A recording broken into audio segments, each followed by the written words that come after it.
អង្គុយចុះ Le Président, veuillez vous asseoir.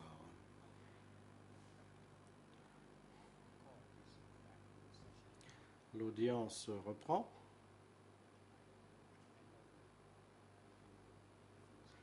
Et je donne la parole à la défense de M. Nunchea afin qu'il puisse continuer leur interrogatoire. La défense, merci Monsieur le Président de nous avoir donné la possibilité d'avoir un bref entretien entre nous pour aborder certaines questions qui se posaient. La bonne nouvelle est qu'après cette conversation, je n'ai plus d'autres questions à poser à ce témoin. Je tiens à signaler, afin que ce soit acté, que plusieurs khmérophones ont fait des observations concernant la traduction de l'expression officieuse, off the record, et je voudrais être sûr qu'il n'y ait pas de confusion au sujet de cette expression. Lorsqu'on parle d'une conversation qui a lieu off the record, donc officieuse, cela signifie généralement que c'est une conversation qui se déroule, dans ce cas, entre le bureau des juge d'instruction et un témoin, mais qui n'a pas été enregistré ni acté. J'espère que ceci précise les choses pour les khmérophones, soit que les questions que nous soulevions en rapport avec cet entretien qui avait eu lieu hors enregistrement avec ce témoin et un autre témoin dans le village où ce témoin réside. Ceci mis à part, je n'ai pas d'autres observations ou commentaires. Je tiens à remercier M. Sokchin pour vous être déplacé, être venu répondre à nos questions aujourd'hui, cet après-midi aux questions de l'équipe Nunchea. Et je donne la parole à mes collègues, mais je pense qu'ils n'ont pas d'autres questions à poser.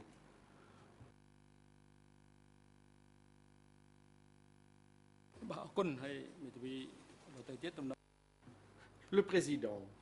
Merci. Il semble effectivement que les autres équipes de la défense n'ont pas de questions à poser aux témoins. Si c'est le cas, je vous prie de poser vos questions maintenant.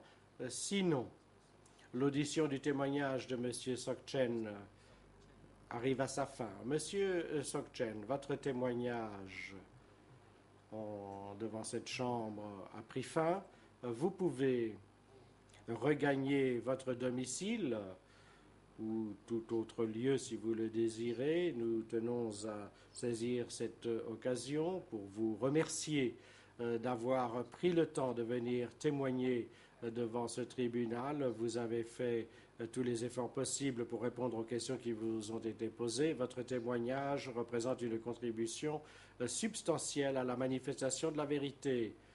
L'huissier d'audience coordonnera les services de l'unité d'appui pour assurer votre retour. Vous êtes maintenant libre de regagner votre domicile et nous vous souhaitons un bon retour chez vous.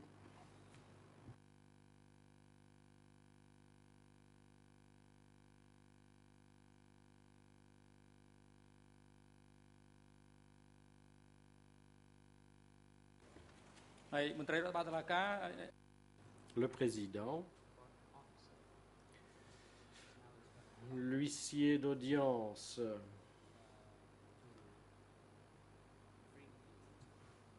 s'est vu demander de présenter à la Cour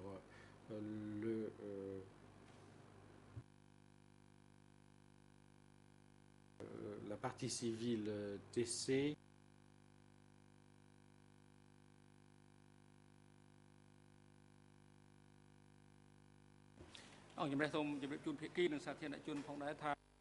Le Président, la Chambre désire informer les parties, aviser les parties plutôt, qu'en accord avec la demande introduite par Ieng Sary en date du 1er octobre 2012 par le biais du Conseil pour sa défense, qu'il a renoncé à son droit d'être physiquement présent dans le prétoire en relation avec un certain nombre de témoins et de parties civiles, y compris la partie civile TCCP 64 qui est présent devant nous aujourd'hui. Celui-ci étant hospitalisé actuellement à l'hôpital de l'Amitié soviéto-khmer et il a renoncé à son droit d'être présent pendant le témoignage de cette partie civile du fait de ses soucis de santé.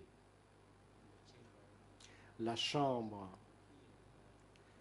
décide donc d'entendre le témoignage de TCCP 64 et ce, hors la présence physique de M. Yengsari, en accord avec la règle 81.5 du règlement intérieur des chambres extraordinaires.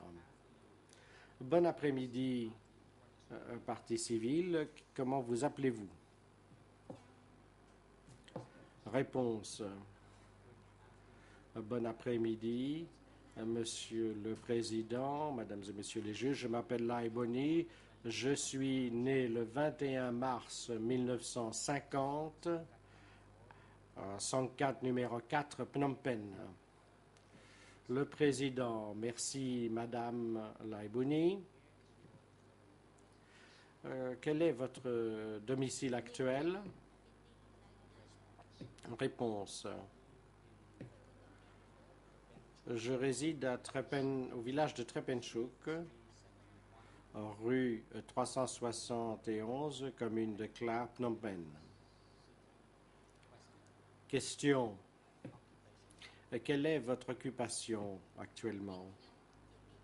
Réponse. Je suis femme au foyer. Le Président. Quel est le nom de votre père? Réponse. Le nom de mon père est Lai Kroy, il est décédé. Question.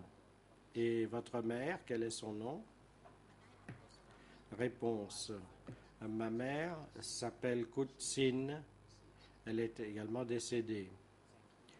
Le Président, je vous remercie. Question. Et votre mari, quel est son nom et combien d'enfants avez-vous? Réponse. Vous voulez dire mon époux actuel? Mon époux actuel s'appelle Chan Sobon et j'ai 3 enfants. Le Président. Bien, en tant que partie civile,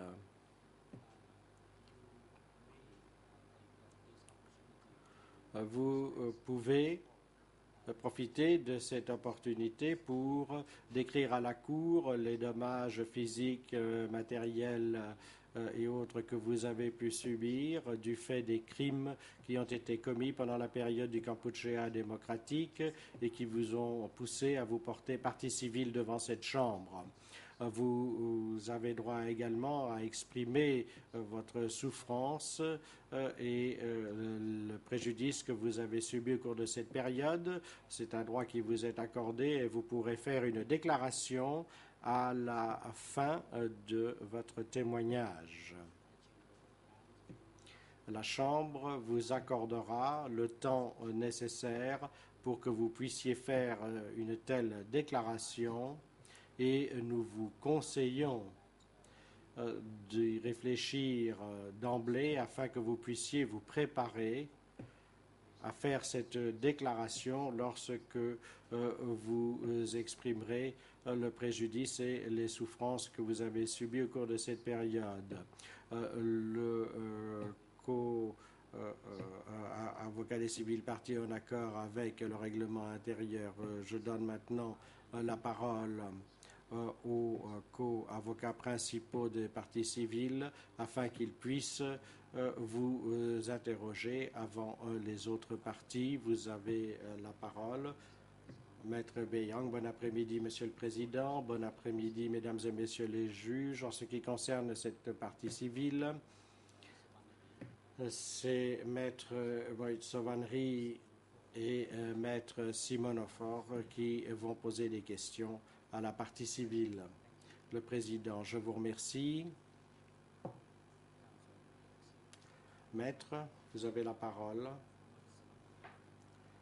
Maître Moitsomanri. Bon après-midi, Monsieur le Président, Mesdames et Messieurs les juges. Bon après-midi à vous, Madame la partie civile. Je vais poser mes questions et c'est Madame Simonofor qui poursuivra cet entretien. Mes questions sont fondées globalement sur la déclaration de la partie civile.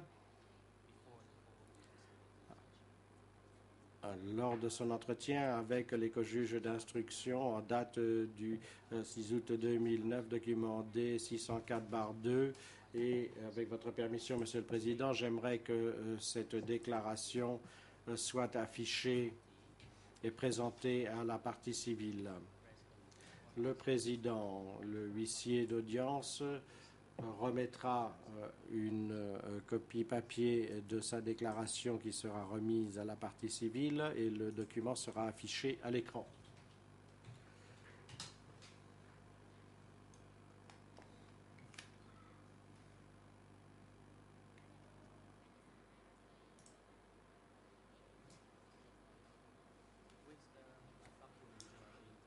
Ce document qui vous est présenté vous permet-il de vous rappeler que les personnels des chambres extraordinaires des tribunaux cambodgiens sont venus vous voir pour avoir un entretien avec vous? Le Président, Madame Laiboni, veuillez, s'il vous plaît, vous souvenir que vous devez attendre que le voyant rouge s'allume avant de prendre la parole afin que le système audio puisse enregistrer vos paroles et que les interprètes puissent interpréter vos déclarations. Je me souviens qu'après m'être porté partie civile, j'ai été appelé à rencontrer quelque part du côté du marché de Capco des personnes qui m'ont demandé de discuter de ma demande de partie civile. Ils m'ont posé des questions auxquelles j'ai répondu et j'ai souvenir effectivement de cet entretien.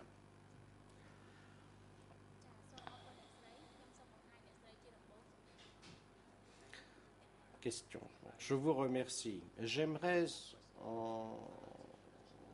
répartir ma question en trois parties par rapport à ce document. La première partie de mes questions porte sur votre statut, votre état civil ainsi que vos conditions de vie avant la victoire des Khmers rouges le 17 avril 1975.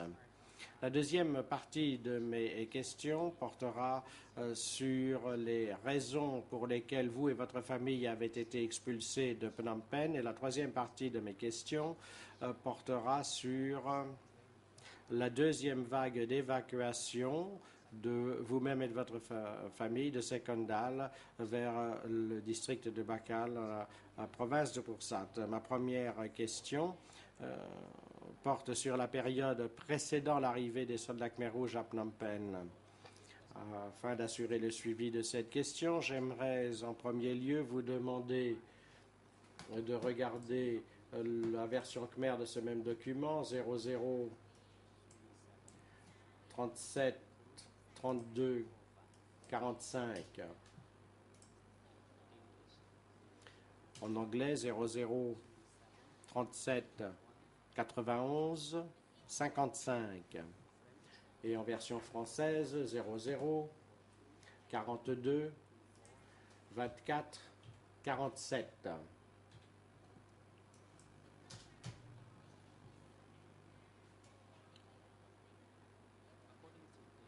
D'après cette déclaration, vous indiquez que votre fils est décédé avant l'arrivée des soldats Khmer rouges le 17 avril 1975.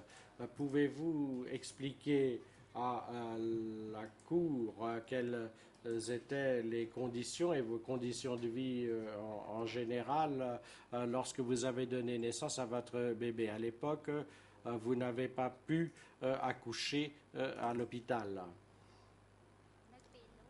Réponse. À cette époque, le pays était dans une situation chaotique. J'étais enceinte et j'étais proche de l'accouchement à ce moment-là.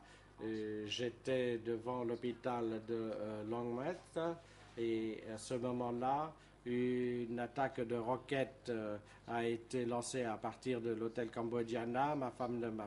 Ma mère ne m'a pas permis d'aller à l'hôpital parce qu'elle était inquiète. Elle avait peur que nous soyons séparés. Elle a donc demandé à la sage-femme traditionnelle de venir et de m'aider à accoucher. Elle a fait venir une sage-femme. À ce moment-là, j'ai eu une période de travail prolongée, de labeur prolongé. Finalement, le bébé est né, mais malheureusement, il est mort de façon prématurée. En fait, il était mort-né. Et j'ai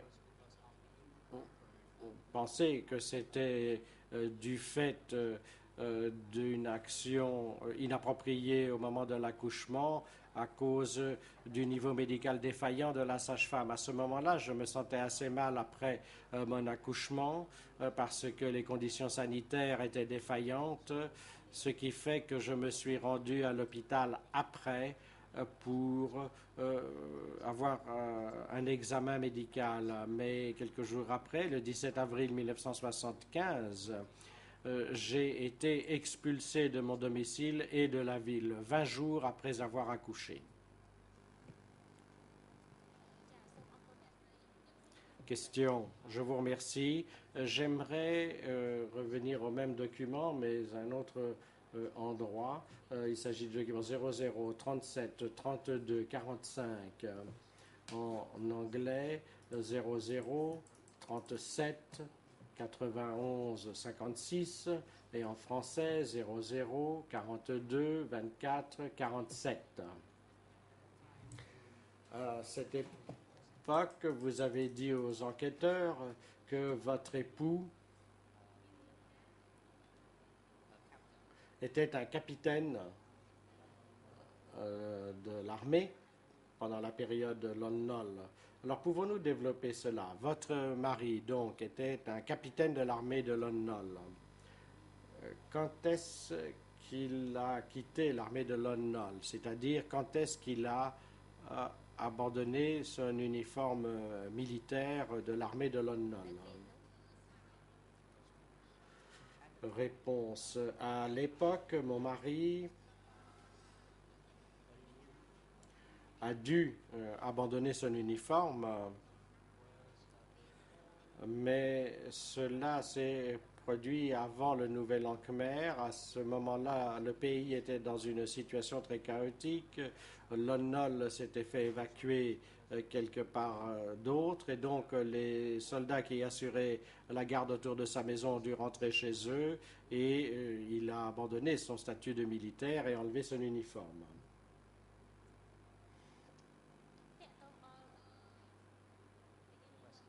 Question. En ce qui concerne la situation des soldats de Lon Nol à l'époque, peut-on dire avec précision que les soldats de Lon Nol ont abandonné Phnom Penh lors du départ de Phnom Penh, de Lon Nol de Phnom Penh, pardon? Est-ce le reflet exact de la situation à ce moment-là? Réponse. Je ne me souviens pas des événements de ce moment-là, mais d'après mes souvenirs, ce que mon mari m'a dit, c'est que le maréchal Lon Nol avait quitté Phnom Penh et donc qu'il ne devait pas aller travailler aussi régulièrement qu'avant. Il se rendait au travail de temps à autre. Question. Ma question suivante porte sur la situation générale de la population de Phnom Penh avant l'arrivée des soldats Khmer Rouges, leur entrée dans Phnom Penh.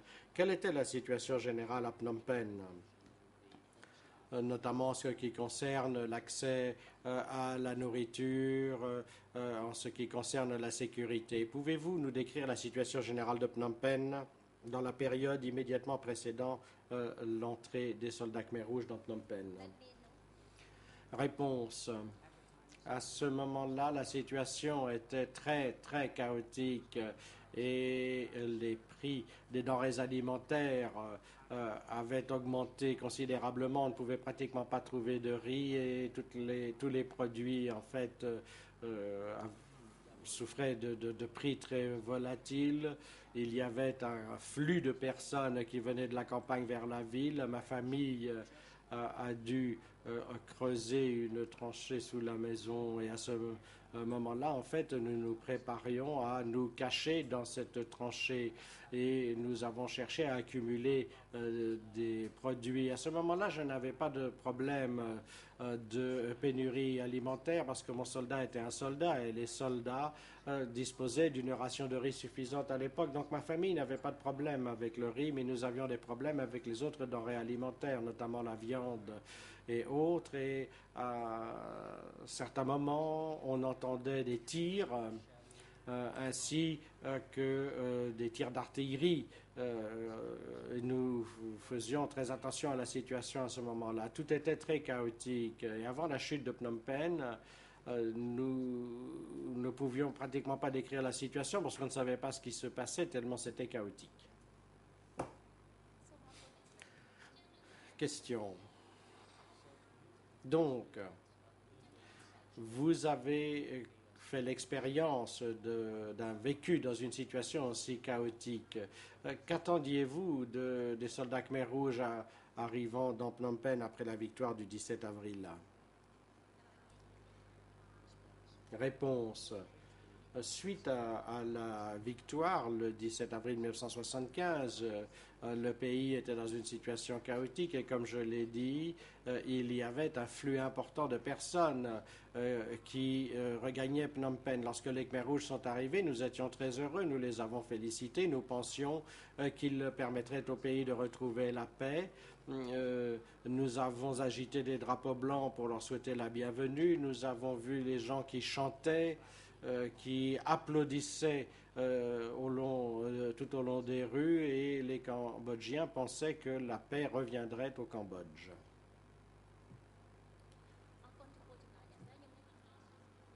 Question. Merci. J'aimerais à présent passer à votre expulsion de Phnom Penh.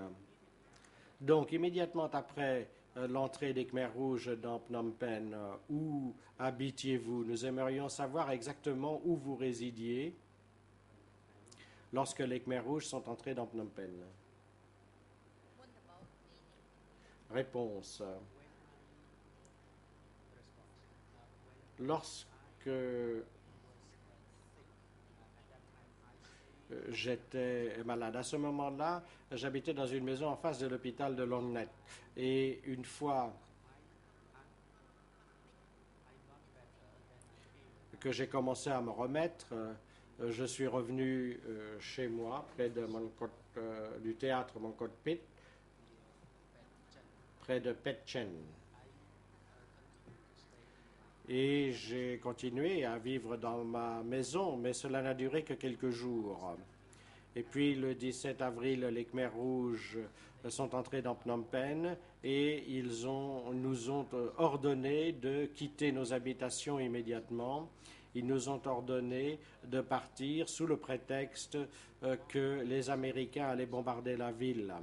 Donc, ce qu'ils voulaient, c'était que les résidents de Phnom Penh quittent la ville pendant une période temporaire de 3 à 7 jours. À ce moment-là, j'avais 2 enfants, l'un avait 3 ans, l'autre 5 ans, et je ne pouvais pas transporter grand-chose. Et je me suis dit que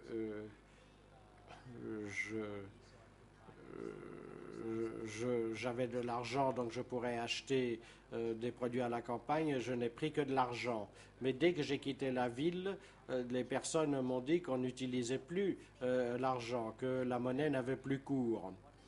Et en outre, j'ai également pu constater qu'il y avait énormément de barrages routiers à la sortie de la ville. Il y avait aussi des embouteillages importants avec des personnes qui affluaient dans les rues et sur la route. Nous nous déplacions donc très lentement de Cockpit à l'Université royale de droit. Il m'a fallu toute la matinée pour faire ce parcours. Ce fut une journée très dure pour moi parce que je venais d'accoucher et j'ai dû me déplacer à pied en portant mes deux enfants et en pleine journée au soleil. Et ce fut donc un moment très éprouvant de ma vie. Je n'avais jamais connu une vie aussi dure auparavant. Avant cela, j'avais beaucoup de domestiques au logis, mais ce moment a été un moment très difficile pour moi. Et à la nuit tombée, j'ai traversé le pont Chao-Pa.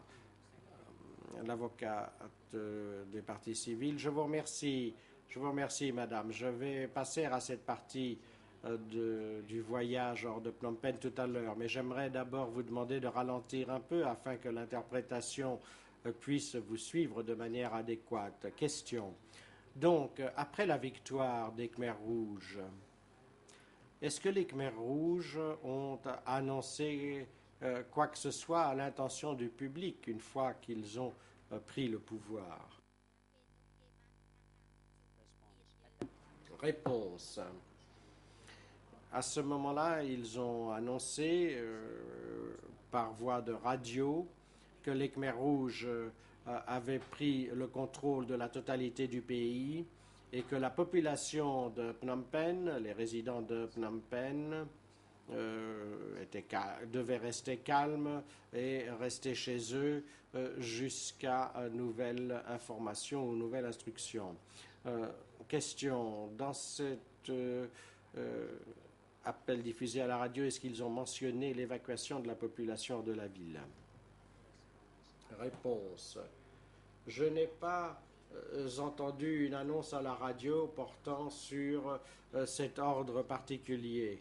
Mais les ordres directs que nous avons reçus émanaient des soldats qui sont venus à notre maison.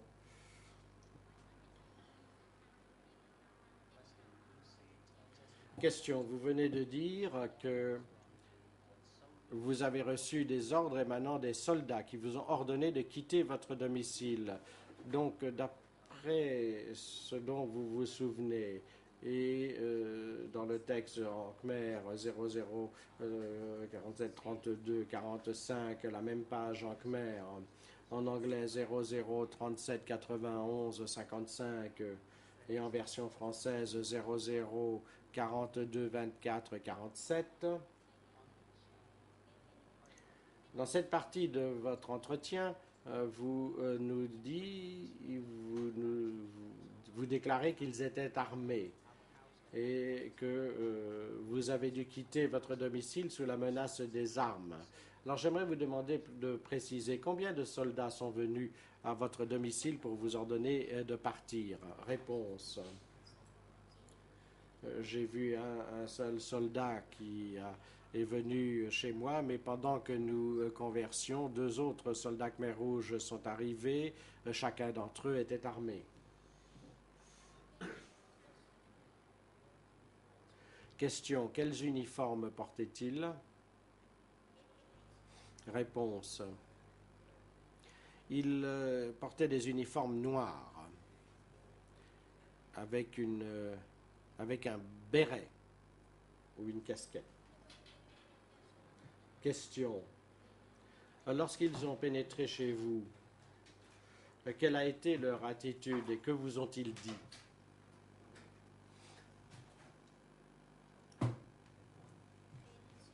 Réponse. Bien, j'étais chez moi. Ils étaient très agités. Ils parlaient à mon mari et à des voisins qui vivaient au rez-de-chaussée. Moi, je vivais à l'étage. Après qu'ils soient partis, mon mari est venu me dire qu'il nous avait donné l'ordre ferme de quitter immédiatement la maison, que nous ne pouvions pas rester chez nous. Et mon mari ayant vu leur détermination et le fait qu'ils étaient armés, nous avons décidé de faire nos bagages et de les charger sur un camion. 3 ou 4 autres familles ont également fait leur bagage et ont chargé cela sur le camion. Question, avez-vous protesté et dit que vous ne vouliez pas partir? Réponse. À ce moment-là, nous n'avons pas protesté parce que nous avons vu qu'ils étaient armés et que leur attitude était très ferme. Merci. Question. Lorsque les soldats Khmer Rouges ont pénétré dans votre maison, était-il au courant du fait que votre mari était un ancien officier de l'armée de Non Nol? Réponse. Non, ils n'étaient pas au courant, ils ne se sont pas rendus à l'étage, ils n'ont pas donc pu savoir que mon mari était un officier de l'armée.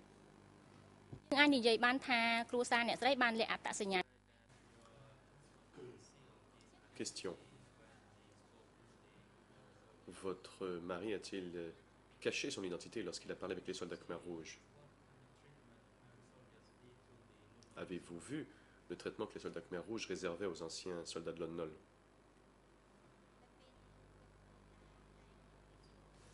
Réponse.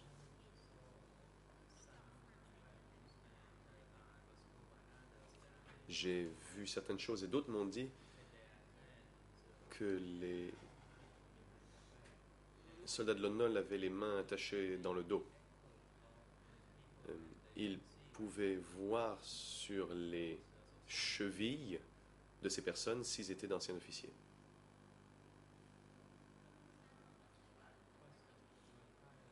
Question. Votre famille entière a dû être évacuée de Phnom Penh. Pouvez-vous dire de quoi était composée votre famille? Combien de personnes y avait-il? Réponse. À cette époque, nous étions 4 dans ma famille. Il y avait mon mari, moi-même et mes 2 enfants.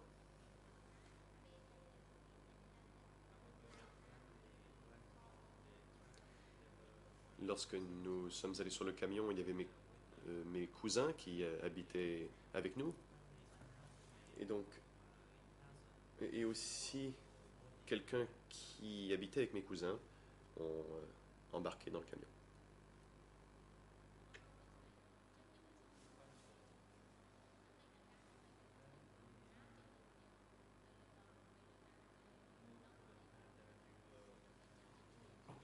J'aimerais maintenant parler du voyage, alors que vous quittiez Phnom Penh.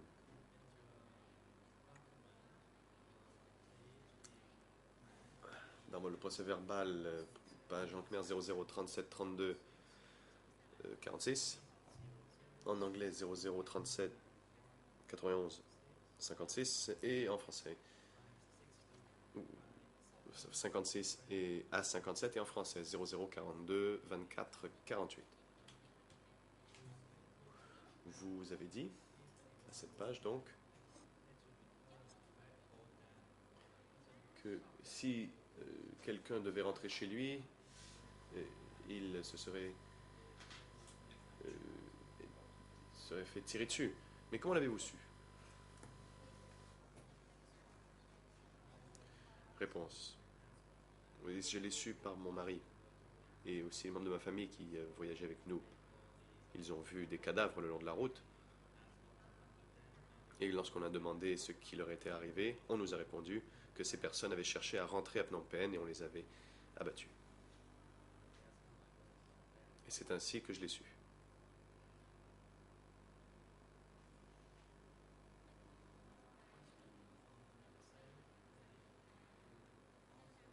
Question. Toujours sur cette même page, vous dites que le long de la route, vous avez vu que l'on évacuait des gens de l'hôpital russe, que vous avez vu des malades qui quittaient et qui étaient sur leur lit et qui étaient poussés par d'autres personnes. Donc, vous avez vu des patients de l'hôpital évacués? Le cas échéant, combien en avez-vous vu? Réponse.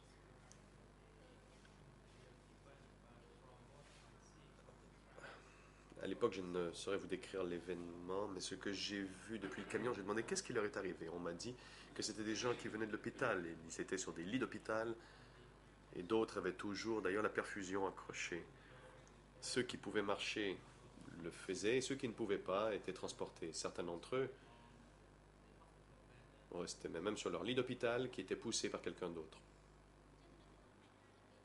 Question. Et pendant l'évacuation des patients de l'hôpital, avez-vous remarqué si les soldats Khmer Rouge géraient l'évacuation? Et si vous l'avez vu, pouvez-vous dire quelle était leur attitude vis-à-vis des patients et des malades qui étaient évacués de l'hôpital? Réponse. J'ai vu des soldats Khmer Rouge. Ils avaient le visage très ferme. Ils avaient des fusils. Ils parcouraient la scène du regard, mais ils ne faisaient pas très attention aux gens. Tout le monde devait être évacué, y compris les patients. Tout le monde devait quitter Phnom Penh. Question. Toujours au même document, la même page, vous dites avoir vu des cadavres le long de la route, près de Prek Pra, dans le village de Prek Pra. Ce village de Prek Pra dont vous avez parlé, pouvez-vous nous dire où il était situé? Réponse. Le village de Prek Pra était près du village de Chupa Ampel.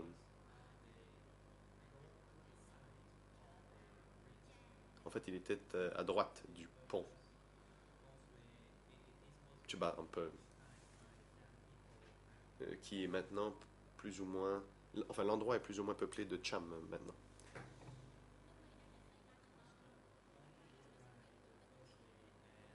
Question. Lorsque vous êtes arrivé dans ce village, pouvez-vous nous décrire la situation?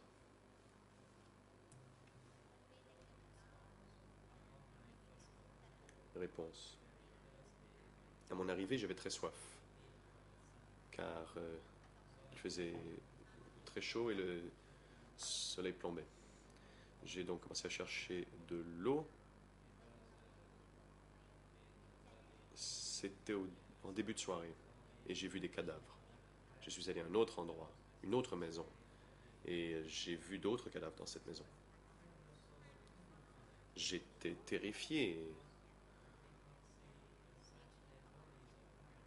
Je n'avais jamais vu des cadavres comme cela.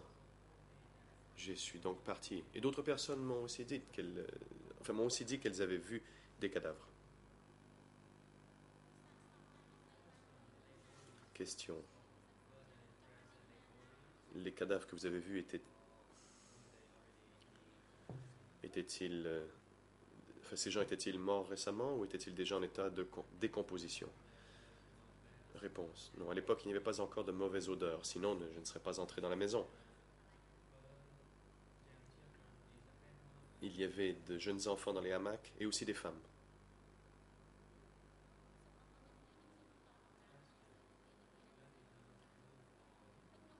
Morsavanari. Je vais passer à une autre page du document. Le RN, cette fois-ci, est 0037 32 46 à 47. En anglais, 0037 91 57. Et en français, 00 42 24 48. Pardon, 49. Vous avez dit que vous ne pouviez pas aller plus loin, car vous veniez tout juste d'accoucher, et que votre mari avait quitté le camion et que vous étiez resté à la pagode pendant 2 semaines. J'aimerais savoir donc qui de votre famille sont poursuivis et qui est resté avec vous. Réponse.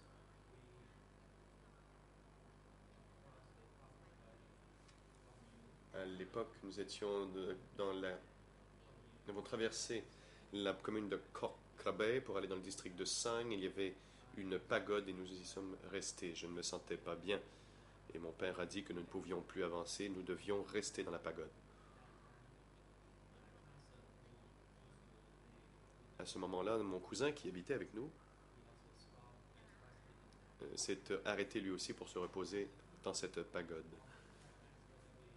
Les autres personnes sur le camion nous ont demandé si on voulait les accompagner, mais mon mari a répondu que nous ne pouvions plus poursuivre, car je me sentais mal car je venais d'accoucher. Et donc on nous a dit que nous devions continuer pour aller rencontrer l'encart et que la situation allait s'améliorer. Mais je ne savais pas ce qu'était l'encart à l'époque.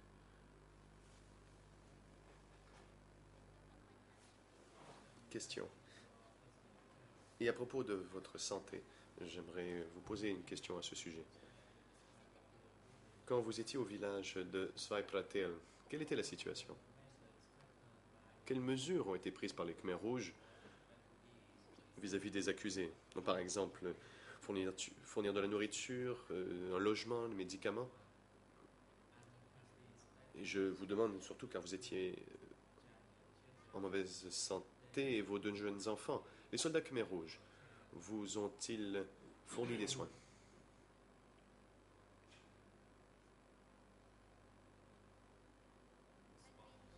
Réponse. Je n'ai pas vu de soldats Khmer rouges à l'époque s'occuper de qui que ce soit. Je suis resté là 4 ou 5 jours. Et d'ailleurs, quand nous sommes arrivés, nous n'avions aucun riz à cuisiner car nous avions déjà utilisé le riz en cours de route. Je suis donc allé dans le village et on m'a dit que même le peuple de base n'avait pas de riz à manger. Et en fait, ils mangeaient du maïs plutôt que du riz. J'ai supplié qu'ils me donnent un peu de maïs en échange de mes biens.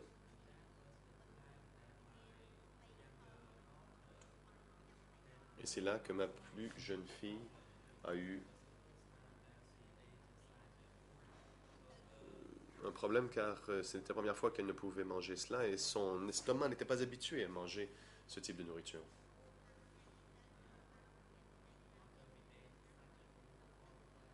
Après avoir mangé ce type de nourriture pendant 4 ou 5 jours, et je ne me sentais pas bien, certaines personnes du peuple de base sont venues me voir, nous avons posé des questions à propos de la situation au village, et on m'a dit que nous devions nous inscrire et que si l'on pouvait inscrire notre nom sur la liste, nous pourrions obtenir des rations de la part des soldats. C'est ce que j'ai fait et nous avons eu du riz. Chaque personne a reçu une canette de riz. Comme nous avions 4 membres de notre famille, nous avons eu droit à 4 canettes de riz. On nous a donné du riz, mais il fallait partir à la recherche d'autres types de nourriture. Car à l'époque, ma jeune fille était malade, nous n'avions aucun médicament pour la soigner.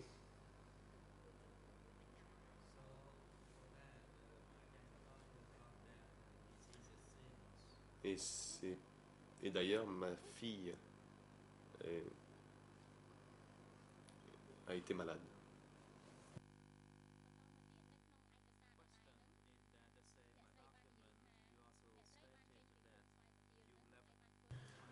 Question.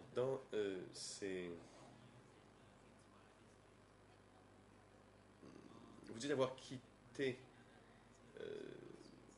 Sveipratil, que vous êtes rendu dans le district de Kensvai, toujours sur la page 00 37 32 47 en anglais terminant par 58 et en français 00 42 24 49. Vous dites que vous vouliez aller dans le district de Kshak-Kandal car votre mère y habitait. Mais j'aimerais savoir, dans un tel chaos, comment pouviez-vous savoir que votre mère était toujours là-bas? Réponse. À l'époque, je savais que ma famille, y compris ma mère et ma tante, s'étaient déjà rendus à Cheng-le dans le district de Ksak Kandal, car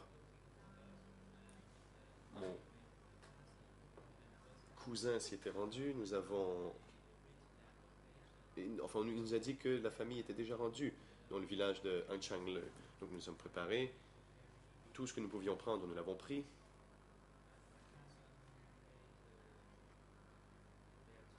Et mon cousin avait des enfants. C'était des adolescents. Donc nous sommes rentrés dans le district de Kingsville, dans la commune de Chetil. Et il y avait une route qui menait jusque dans la commune. Nous sommes donc rentrés à cet endroit car nous devions rencontrer ma mère. Je n'allais pas bien, ma fille non plus, et je savais que si nous pouvions retrouver ma famille, ils pourraient nous offrir un soutien, tant physique que moral, et nous pourrions trouver des médicaments pour nous soigner.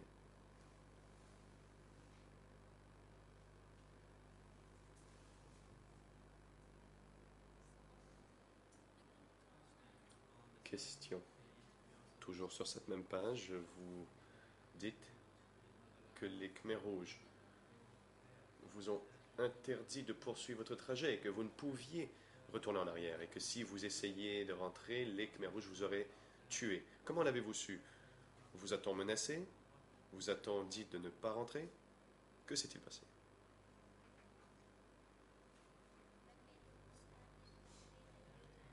Réponse.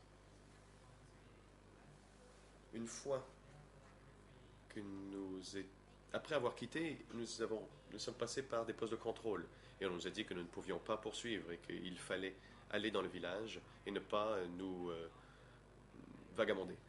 Et donc, et qu'ils allaient prendre des mesures. Je me suis reposé le long de la route, mais je ne suis pas entré dans le village.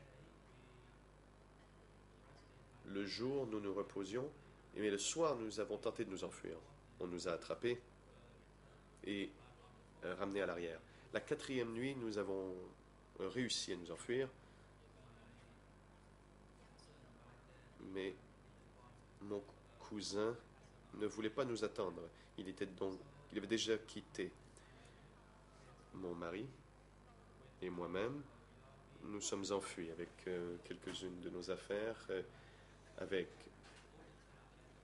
ma plus jeune fille devant moi, la plus âgée derrière, et nous n'avions aucun moyen de transport pour transporter nos biens. Donc nous devions les porter sur nous et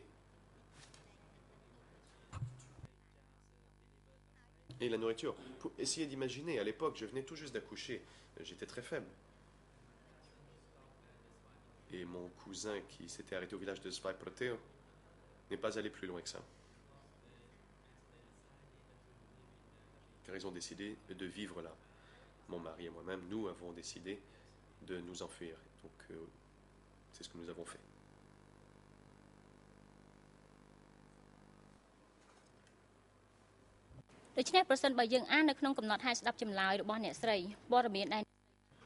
Question. Dans le procès-verbal de votre audition, vous avez indiqué que vous aviez été évacué de Phnom Penh, que vous êtes passé par l'hôpital russe, Prekpra, Kokrobay, Kingsvay, Swat Ompil, Sang, pour finalement arriver au village de Ang Cheng-le dans le district de Ksak Kandal, dans la province de Kandal. Le village où s'était rendue votre mère avant vous. Ma question est la suivante. En vous rendant de Phnom Penh jusqu'au district de Ksak Kandal, avez-vous remarqué si les soldats Khmer rouges ont vérifié les biographies de ceux qui se promenaient, enfin, qui voyageaient par la route?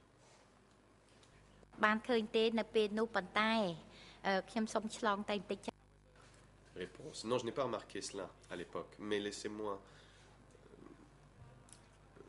poursuivre. Quand j'ai retrouvé ma mère, elle m'a dit que ma belle famille, quelqu'un de ma belle famille qui était un colonel, avait été retourné à Phnom Penh. On lui avait dit qu'il fallait qu'il rentre à Phnom Penh pour aller y travailler.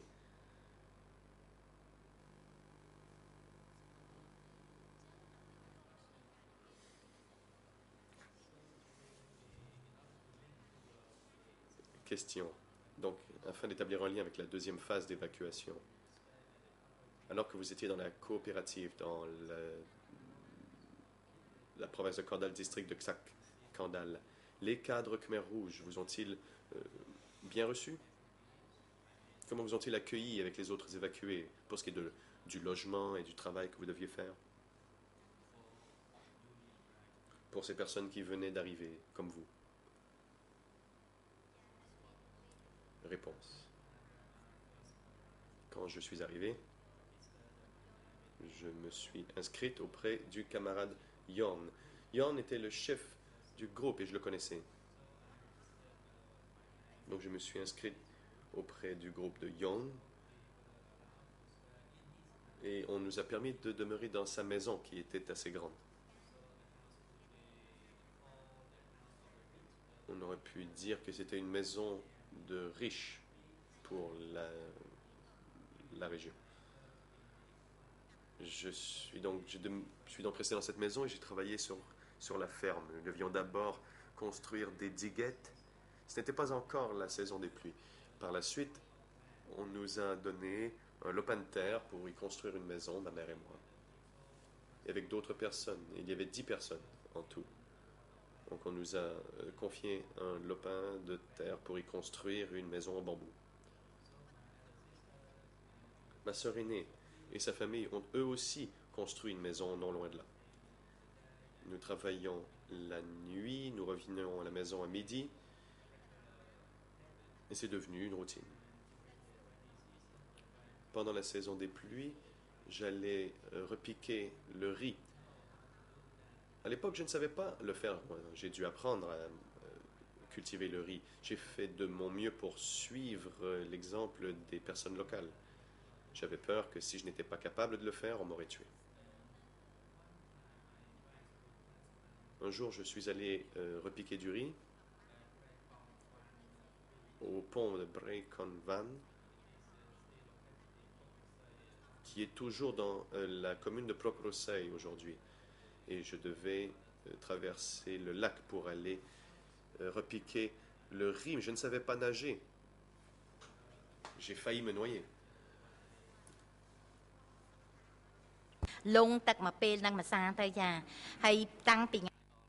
Mais on m'a aidé, j'ai failli me noyer. Donc, à partir de ce moment-là, j'ai fait de mon mieux pour travailler très fort et suivre l'exemple des peuples de base. Morzavanari. Permettez-moi de vous interrompre, madame, j'ai d'autres questions à vous poser. Et comme le président vous l'a dit, vous aurez la possibilité de parler de vos souffrances, du préjudice que vous avez subi à la fin de votre déposition. Vous avez parlé donc d'une personne qui s'appelle Yon dans le procès verbal à l'ERN en Khmer 0037 32 47 à 48, en anglais 0037 91 58 et en français 00 42 24 50. Vous dites que Yon était le chef du groupe Khmer Rouge et que vous aviez un lien de parenté et que Yon a dissimulé votre identité et celle de votre famille. Comment savez-vous qu'il a caché l'identité de votre famille? Réponse. Je le sais car son épouse me l'a dit.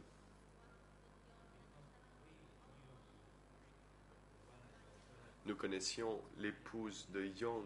En fait, l'épouse de Yon était de la belle famille de mon oncle. Et évidemment, il connaissait bien nos antécédents. Elle m'a dit que pendant que j'étais au village, nous devions cacher notre identité. Que si l'on nous posait des questions à propos de ce que faisait mon mari, quelle était sa profession, je devais dire qu'il était chauffeur de taxi. Et jamais, au grand jamais, dire qu'il était un officier. J'ai donc dit à ma famille que c'est ainsi qu'il fallait faire. Yon a aussi essayé de cacher ses renseignements et il y est parvenu.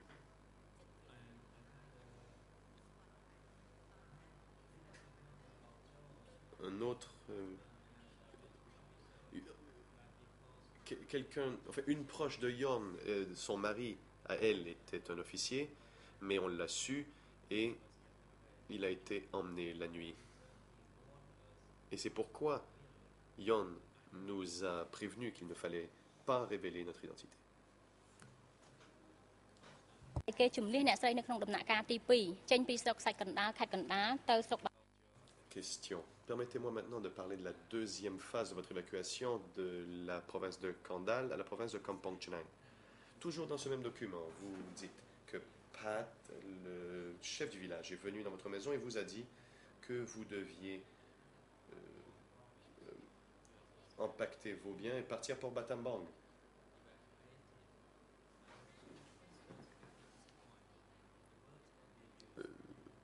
Et les nouveaux arrivants doivent être évacués. J'ai une question. Quand vous utilisez le terme nouvellement arrivés ou nouveaux arrivants, à qui faites-vous référence? Réponse. Eh bien, les nouveaux arrivants, comme je l'ai dit, je voulais dire ici le peuple du 17 avril, ces personnes qui avaient été évacuées de Phnom Penh et qui venaient d'arriver comme nous l'avions fait. គុណអ្នកស្រីនៅពេលដែលមេភូមិនោះបានប្រាប់អ្នកស្រីឲ្យចាកចេញពីផ្ទះអ្នកស្រីនៅក្នុងខេត្ត Question. Quand le chef du village vous a dit de quitter le village dans Kandal pour aller à Battambang, mais vous a-t-il dit s'il avait reçu ces instructions de quelqu'un d'autre?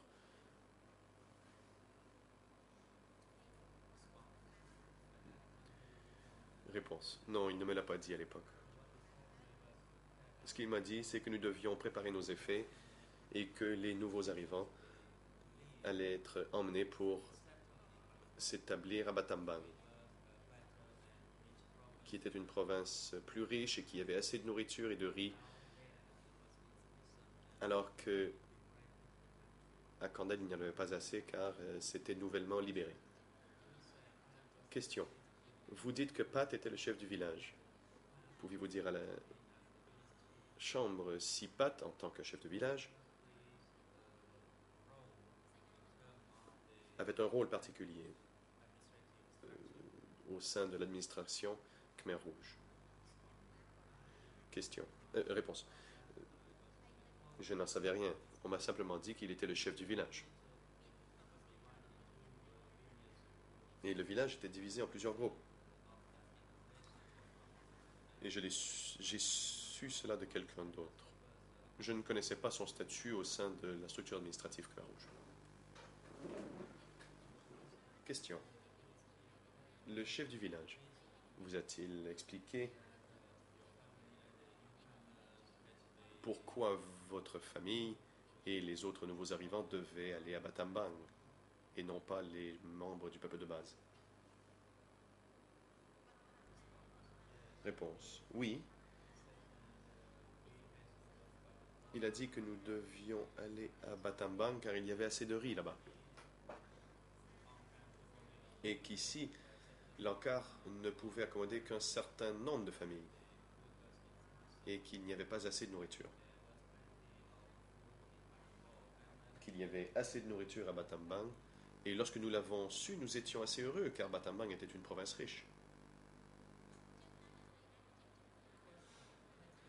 Question.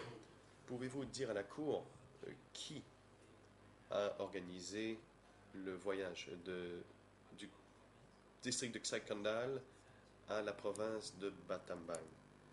Qui a pris les mesures qui s'imposaient pour votre voyage? Réponse. C'était le chef du village. Après avoir préparé mes effets, une charrette est venue devant chez nous. Nous avons mis nos effets dans la charrette. Et la personne qui était sur la charrette à bœufs savait où nous déposer. Monsieur le Président, j'ai encore 5 ou 6 questions à poser à la partie civile, mais il est pratiquement 16 heures, donc il est peut-être temps d'interrompre nos travaux. Le Président, les co-avocats principaux pour les parties civiles et la partie civile, nous vous rappelons que le temps qui vous est alloué pour poser des questions séance du matin. Vous avez déjà utilisé 1 heure, donc une partie de l'audience de demain matin sera réservée pour que vous puissiez poser des questions à la partie civile. Veuillez utiliser votre temps de manière utile. Je vous remercie, Madame la partie civile. Nous avons terminé notre audience pour la journée. Nous recommencerons demain à 9 heures. En ce qui concerne l'audience de demain, nous continuerons à entendre le témoignage de Madame Lai Boni. Madame Lai Boni, votre témoignage n'est pas encore terminé. Nous vous invitons donc à revenir témoigner ici demain matin. L'huissier d'audience en coordination avec Wizu veillera à ce que la partie civile pourra regagner son lieu d'hébergement et faire en sorte qu'elle soit de retour ici demain matin à 9 heures. L'équipe de sécurité va faire en sorte que les accusés Ixai Gyosampang regagnent le lieu de détention et qu'ils soient présents dans le prétoire avant 9 heures demain. L'audience est levée.